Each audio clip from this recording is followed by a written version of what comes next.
Hi friends, அஸ்ஸலாமு அலைக்கும்.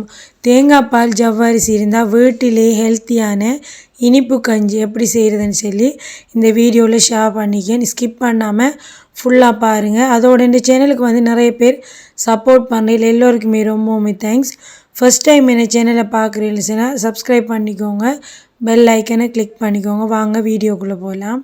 நான் இன்றைக்கி வந்து ஒரு கப் ஜவ்வரிசி எடுத்திருக்கேன். இந்த கப் தான் வந்து எல்லாத்துக்குமே மெஷர்மெண்ட்டாக இருக்க போகுது. நீங்கள் உங்கள்கிட்ட பெரிய சைஸ் ஜவ்வரிசி இல்லைன்னு சொன்னால் சின்ன ஜவ்வரிசி கூட இதுக்கு யூஸ் பண்ணலாம்.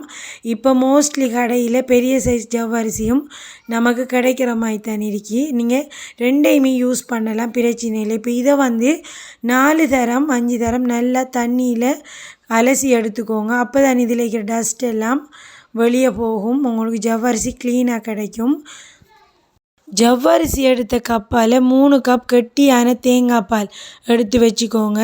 இதுக்கு நான் வந்து பாதி தேங்காய் துருவி தான் 3 கப் தேங்காய் பால் எடுத்து வச்சுருக்கேன். அதில் 7 பாதாம், உங்கள்கிட்ட கஜு இருந்தால் அதை கூட யூஸ் பண்ணிக்கோங்க. ஊற வச்சு பிளெண்டரில் சேர்த்து நல்லா ஃபைன் பேஸ்ட்டை அரைச்சி இதை மாதிரி தேங்காய் பாலோட மிக்ஸ் பண்ணி வச்சுக்கோங்க. எவ்வளோத்துக்கு ஃபைன் அரைக்கலோ அவ்வளோத்துக்கு டேஸ்ட்டுமே வந்து ரொம்பவுமே நல்லா இருக்கும். தேங்காய் பாலை ப்ளெயினாக சேர்க்குறதுக்கு இதை மாதிரி சேர்க்கக்குள்ள டேஸ்ட் வந்து இன்னுமே நல்லா இருக்கும். இப்போ நீங்கள் சேமியா இருந்தால் அதை கூட யூஸ் பண்ணலாம். நான் இன்றைக்கி ஈக்கிள் நூடுல்ஸ் தான் கொஞ்சம் ஒரு கைப்பிடி மட்டுக்கு எடுத்து வச்சுருக்கேன். இதையுமே கழுவி வைக்கலாம். இப்போ நம்மளோட கஞ்சிக்கு வந்து கொஞ்சமாக கலர் வாரத்துக்கு 2 டேபிள் ஸ்பூன் சீனியில் கொஞ்சமாக தண்ணி சேர்த்து நல்ல கோல்டன் ப்ரௌன் கலர் வரும் வரைக்கும் இதே மாதிரி நல்ல ஒரு கேரமெலை ரெடி பண்ணி இதையுமே ஒரு ஓரம் எடுத்து வச்சுக்கோங்க. இது கட்டி ஆயிடுச்சுன்னா கொஞ்சமாக சுடு தண்ணி சேர்த்து நாம் பாலோட சேர்க்கலாம். இப்போ ஒரு நான்ஸ்டிக் பேனில் நாம் எடுத்த கப்பால் 6 கப் வந்து தண்ணி சேர்த்திருக்கேன். சேர்த்து நல்லா இந்த தண்ணி வந்து கொதித்து வரணும். கொதித்ததுக்கு பிறகு தான் நாம் எடுத்து வச்ச சேமியாவை இதோடு சேர்க்கணும். இதே மாதிரி சேர்த்துக்கோங்க.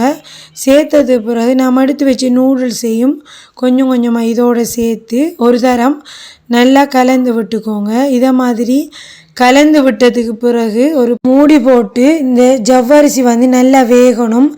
வேகிற அளவுக்கு நல்லா கொதிக்க வச்சுக்கோங்க. இப்போ உங்களுக்கு பார்த்து வழங்கும் ஜவ்வரிசி வந்து நல்ல கிளாஸியாக மாறிடுக்கி. இப்போ இந்த ஸ்டேஜில் வந்து நாம் 3 ஏலக்காய் வாசத்துக்கு சேர்க்கலாம். ஏலக்காவை தட்டி சேர்த்துக்கோங்க. சேர்த்ததுக்கு பிறகு நாம் எடுத்து வச்ச தேங்காய் பால் பாதாம் மிக்ஸை வந்து இதோட கொஞ்சம் கொஞ்சமாக சேர்த்து நல்லா கலந்து விட்டுக்கோங்க. இதே மாதிரி நல்லா ஒரு 15-20 நிமிஷம் அடுப்பில் வச்சு நல்லா காய்ச்சி எடுத்துக்கோங்க. இப்போ இதில் வந்து ஒரு 4 டேபிள் ஸ்பூன் சீனி சேர்த்திருக்கேன். நீங்கள் சீனி போதாட்டி இன்னுமே சேர்க்கலாம். இப்போ நாம் எடுத்து வச்ச சீனி பாகையும் இதோடு சேர்த்து நல்லா கலந்து விட்டுக்கோங்க. நீங்கள் சர்க்கரை எடுத்தால் வந்து உங்களுக்கு இந்த சீனி பாகு காய்ச்ச தேவையில்லை. அந்த சர்க்கரையை வந்து உங்களுக்கு அழகான ஒரு கலரை கொடுக்கும்.